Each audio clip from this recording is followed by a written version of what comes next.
Welcome to Rajendra Tandon Videos.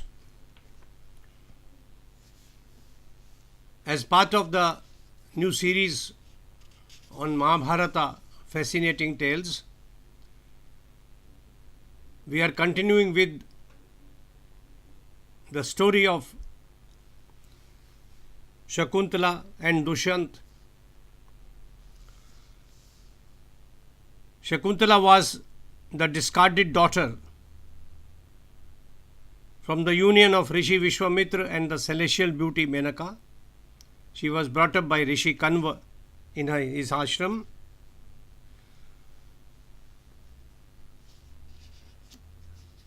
One day, the king Dushyanta walked into the ashram and saw a blooming beauty, Shakuntala. He fell in love at first sight. They had a Gandharva Vivaha, a marriage by consent between two lovers, and their union made her pregnant. Dushyanta went away to his capital and forgot about Shakuntala altogether. In due course, she gave birth to a son, Bharata, who was brought up by Rishi Kanva as his grandchild, and a time came when the Rishi told the daughter that she ought to go to Dushyanta and claim her rightful place in his palace and the rightful station for her son Bharat as the future king. Today's video begins here.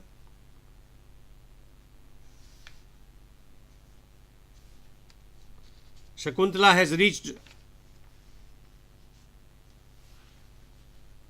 the palace of Dushyanta.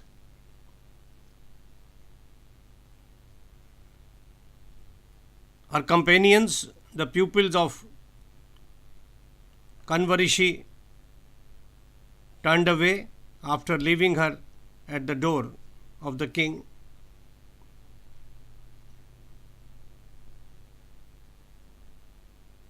They had passed on a message from the Rishi to the king that Shakuntala was his wife and the accompanying child Bharat was his son. Shakuntala addressed the young Bharat. Pointing out to Dushyanta, she said,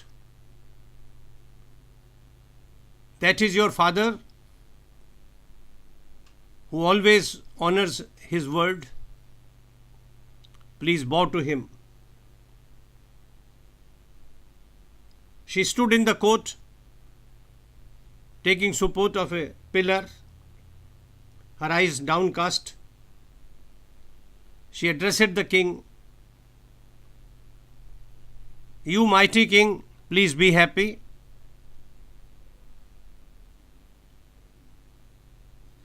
Bharat also, with eyes full of joy, looked at his father. But Dushyanta did not recognize them. He said, "O beautiful woman, why have you come here? What brings you here? If you have come to ask for a favor, I shall definitely grant it."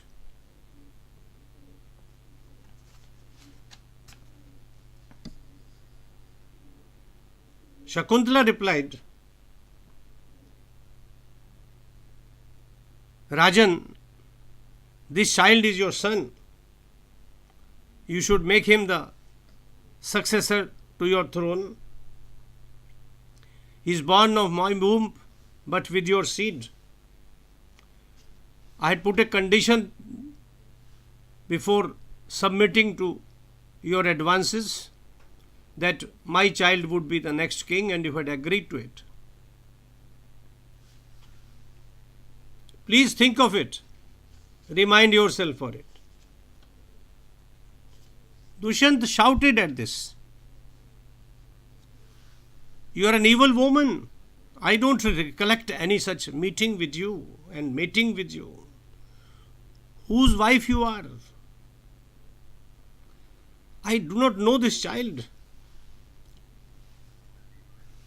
You can stay or go as you like, but not as my wife.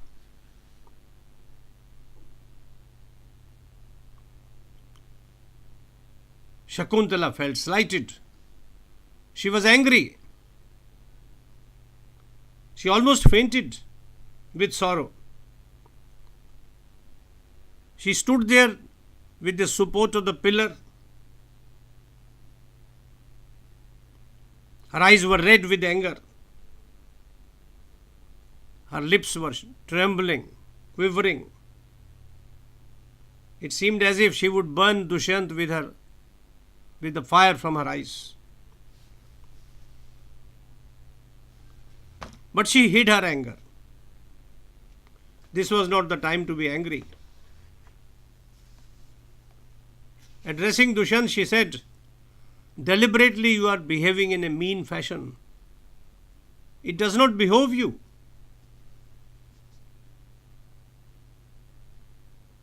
What is truth? What is not true? You know better.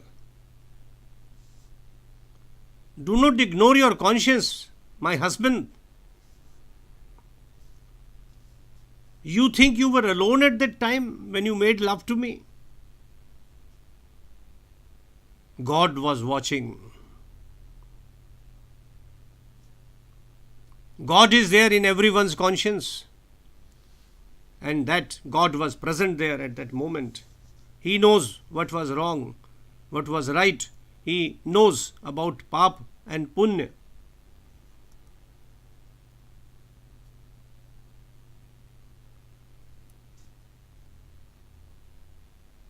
Sadhu, Purush, who stay away from untruth all their life, follow the dictates of Dharma. Dharma does not make anybody unhappy.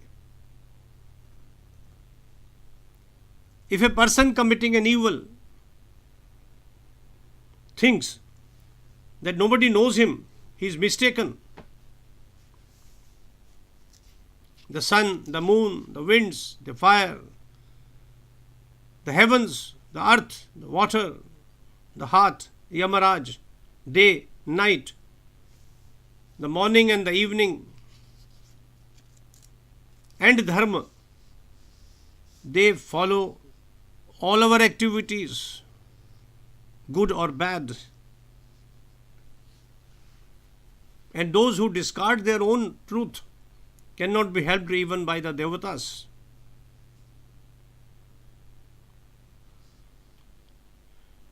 O mighty king, I have come on my own volition to you. Do not discard me.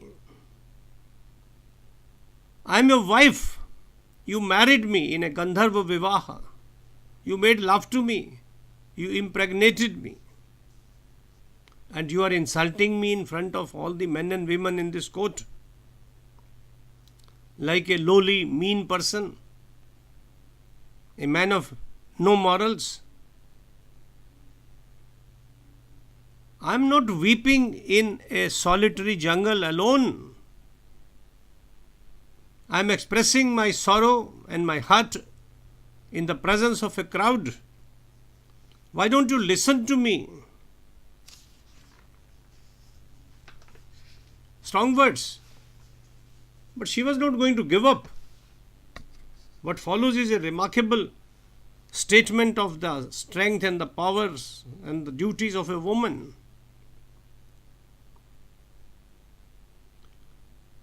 Shakuntala said, a husband entering a woman's womb gives birth to his son.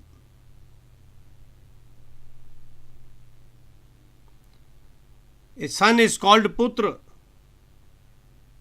because he saves the father from the hell, which is named Puta. A man conquers the world and the sacred places with the help of the son. Then he gets a grandchild and a great-grandchild. And that way his ancestors are satisfied and are happy and are contented.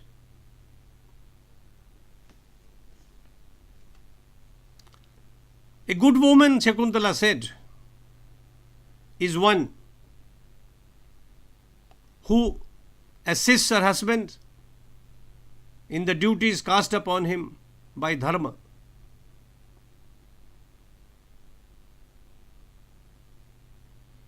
She loves her husband as she loves her own life breath. What sentences, what ideas. We love our life breath more than anything else. We want to live. And Shakuntala says, a good woman loves her husband like she loves her own life breath.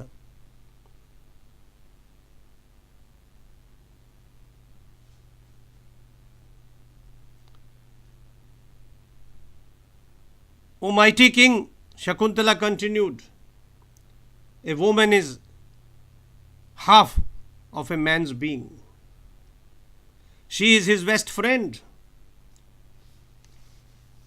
She is the root of all his dharma, of his wealth, of his sex. And she helps him to tide over the difficulties of the world and move towards heavens.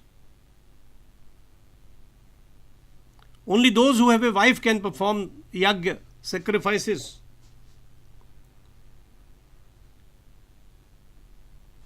Only that man is a true grihasti who has a wife. A man who has a wife, a good wife, is like Vishnu, who has a consort in Lakshmi.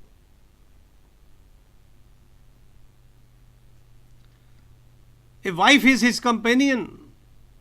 She speaks sweet words to him when alone together. She helps him in performing his duties of dharma and social activities. And in times of difficulties, she divides his sorrow. There is no better destination for a man than a woman. स्त्री ही पुरुष की श्रेष्ठ गति है, said Shakuntala.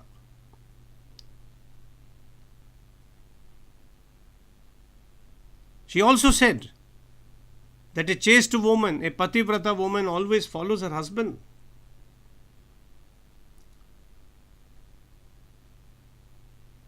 Therefore, it is imperative and useful for a husband to have a pativrata wife, because she accompanies him even to the heavens.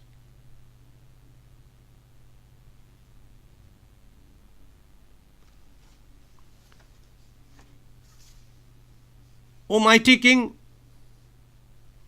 I have become the mother of your son. Look at him as a mother.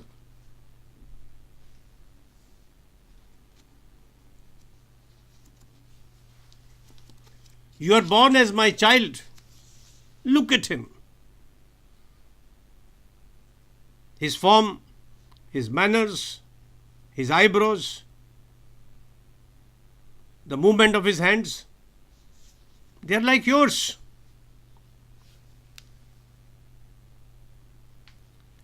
It is the father's upbringing which will bring out the best in your child, and you are denying him this privilege. People look at their face in the mirror. O king, a father looks at the face of his child. Likewise, a child born of a womb which he has impregnated. This makes him happy.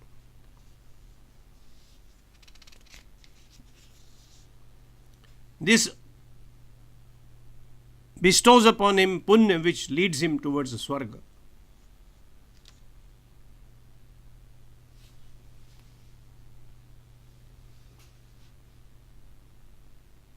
Husband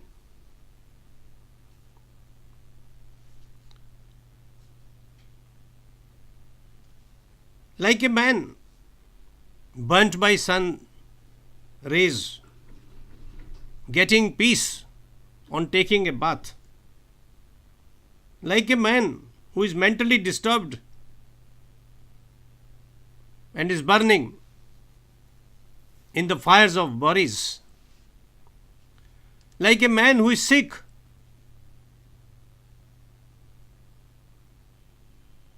getting happiness and comfort by nearness of their wives. You should follow that. A woman helps a man who has come away from distant lands, weak and emaciated. She rears him to health.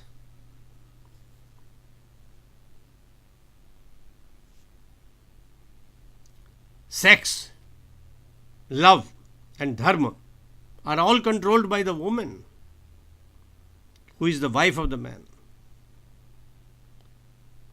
Think of it and do not behave angrily with me.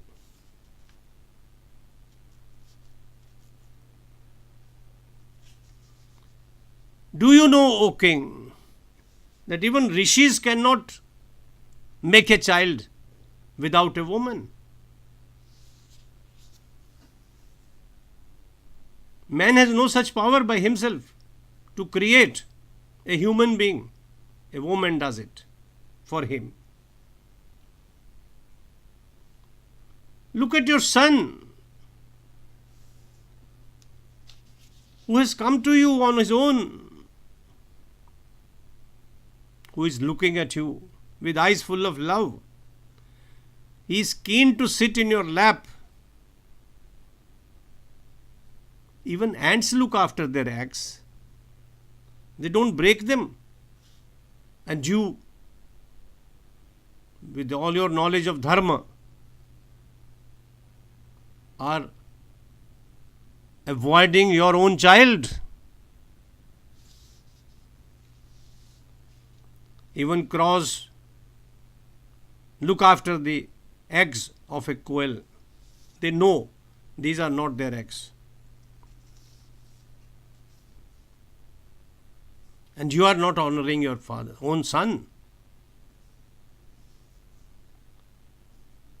People go to mountains in the south to get sandalwood because they think it will cool their bodies. The application of sandalwood will cool their bodies. And here is a child who has come to cool you, to make you comfortable, with simply touching you, sitting in your lap, and you are saying no.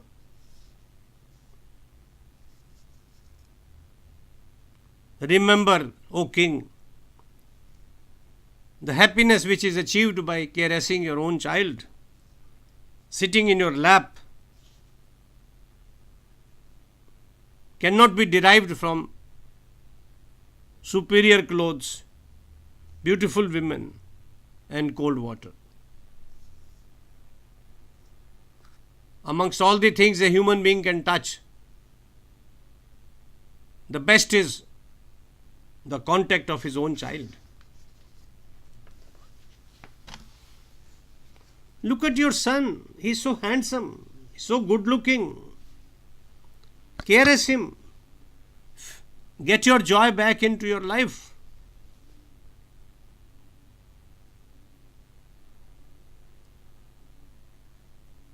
O king, who has destroyed all his enemies, I kept this child in my womb for a long time. I gave birth to this son who would ultimately destroy your enemies. It has been predicted that this child would be a Chakravarti Samrat. He will perform hundreds of sacrifices. He will perform hundreds of Ashwamedh Yagya.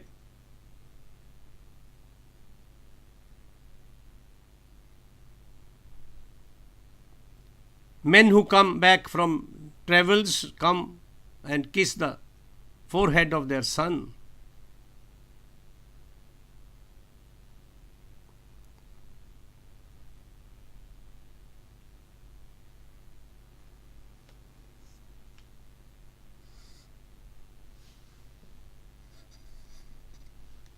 There is a shloka which I read to you, my king. Addressing the child, the traveler says, "You are born of my body and my limbs. You are born of my heart. Known as my son, as Putra, you are my conscience, my Atma. My son, live for 100 years.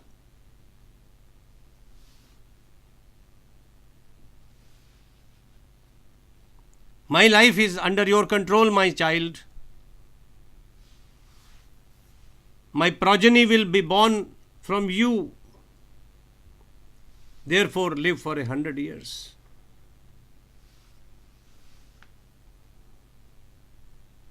Look at your son, O king. He is born of your body. He looks like you. He is your mirror image. It looks as if you have come back to the world as a child. You came as a wanderer, hunting the animals, and you made me your wife. And I am not an ordinary woman. My father is Rishi Vishwamitra, a Kshatriya of the highest order, and my mother is Menaka, who was born of Brahma.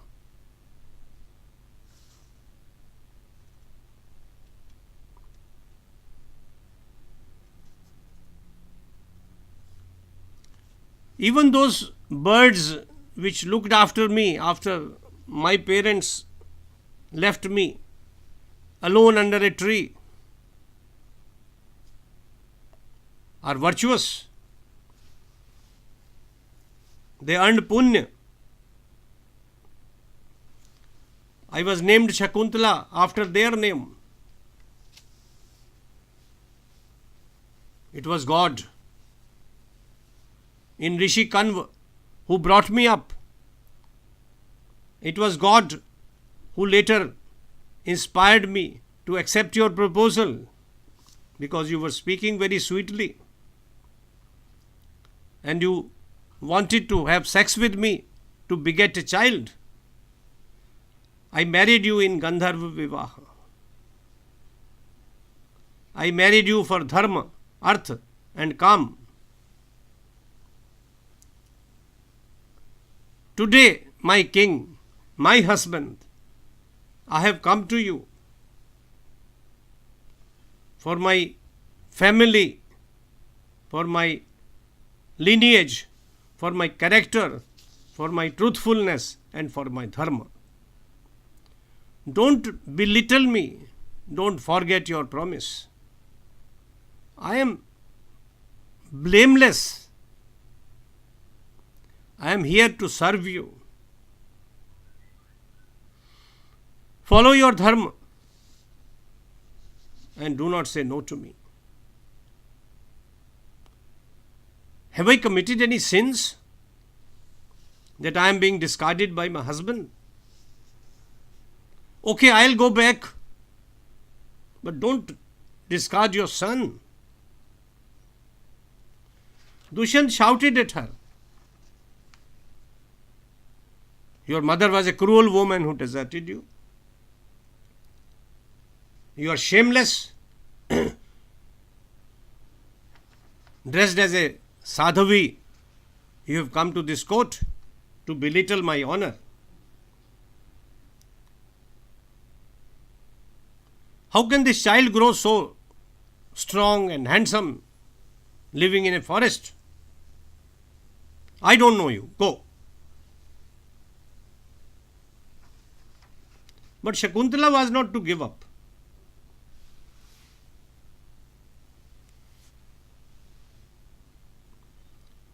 King, Rajendra, she addressed him as Rajendra. You travel only on the earth. I can go into the skies. I can fly. I have the powers of the Devatas because I am born of an Apsara.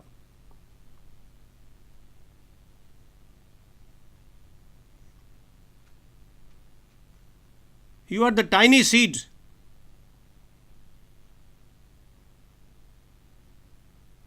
of sarson.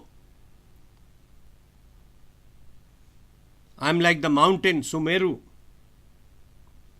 If you look at my powers, you would be surprised. I have the powers of Indra, Kuber, Yam and Varun.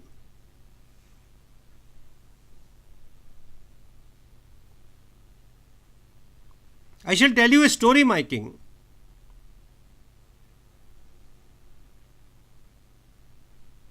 An ugly man, unless he has seen his own face in the mirror, thinks that he is the most handsome person. But once he looks at the mirror, he realizes the truth. Those who are handsome never insult others. They do not speak ill of anyone. They do not use ugly words while addressing anyone. They do not hurt anyone with their speech.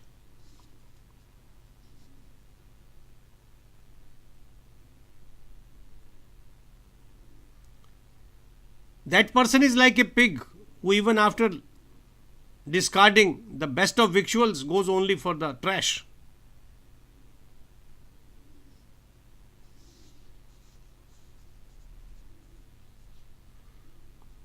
It's a learned man who, while listening to others, accepts only the best words which have been spoken with intelligence and wisely. It's like a Hansa who goes for milk, discarding the water.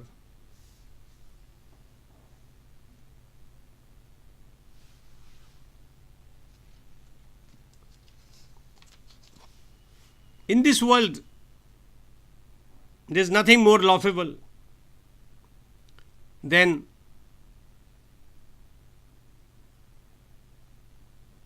an evil person calling himself a gentle person, a sadhu. Realize your mistake, O king. This child is your dharma. Do not discard him. The child brings dharma and fame to his father. The child gives happiness to his father. Do not discard this child. To give birth to a son is more virtuous than performing 100 sacrifices. But even more than 100 sons, it is important to tell the truth. That is the ultimate, O king.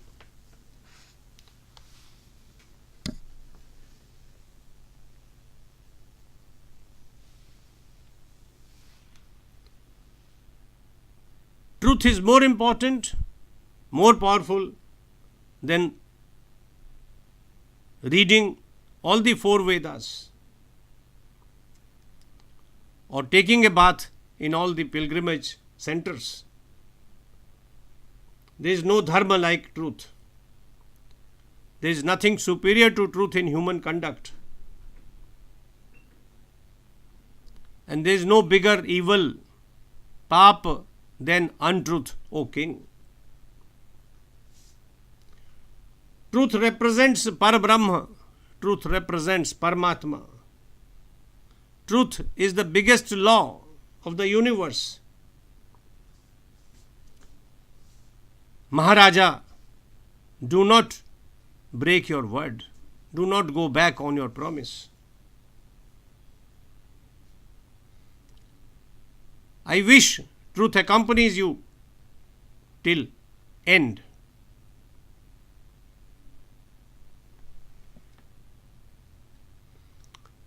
Whether this child is mine or not, The doubt can be settled only by your own wisdom.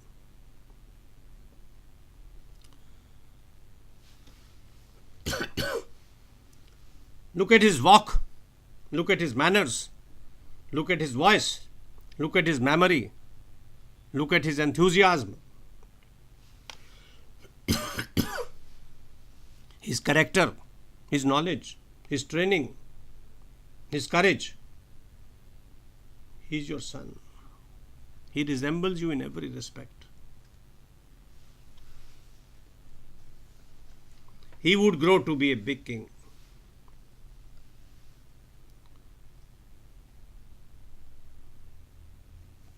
He would rule over the world, surrounded by the Himalayas and the ocean.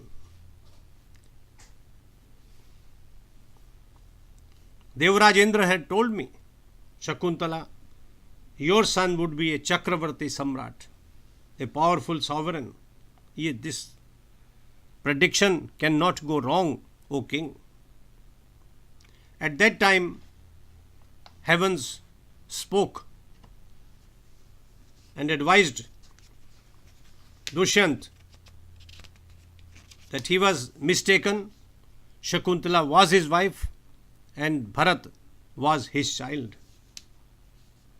They asked him to follow his duty as a father and not to insult the woman who had come to him with his child. A son is the embodiment of his father. He is born out of the limbs of his father. He is born out of the conscience of his father. He should be protected. Dushyanta was advised by the heavenly voice. Look at this woman. Look at her as your wife. Do not insult him. Sorry, do not insult her. A woman is a pure person. She should be accepted according to dharma.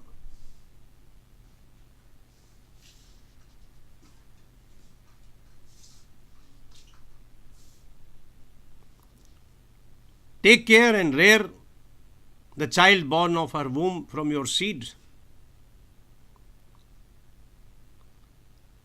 Giving up your son who is alive and kicking and living your own life is most unfortunate. This child is your child, this child is Shakuntala's child, this child is born of both of you.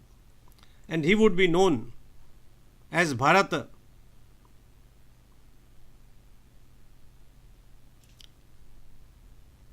The Devatas showered Shakuntala with flowers.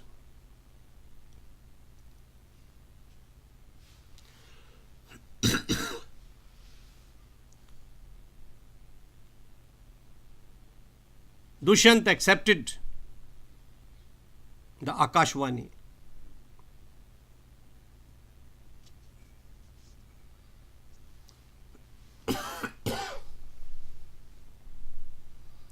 He brought the child closer to him. He smelled his forehead with love and affection. The assembled Brahmins blessed them. Songs of joy were sung. The Maharaja achieved great delight in embracing his child and accepting his wife. With dharma, he honored her and he said, I did it just to make it clear to everybody here that my relationship with you was pure, sattvic.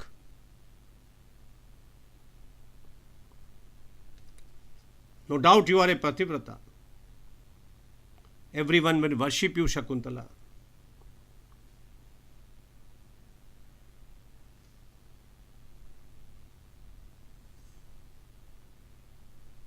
I forgive you for all these angry words you have spoken against me. You were justified, but I had my own reason to deny you a recognition. I wanted some other evidence which has come now.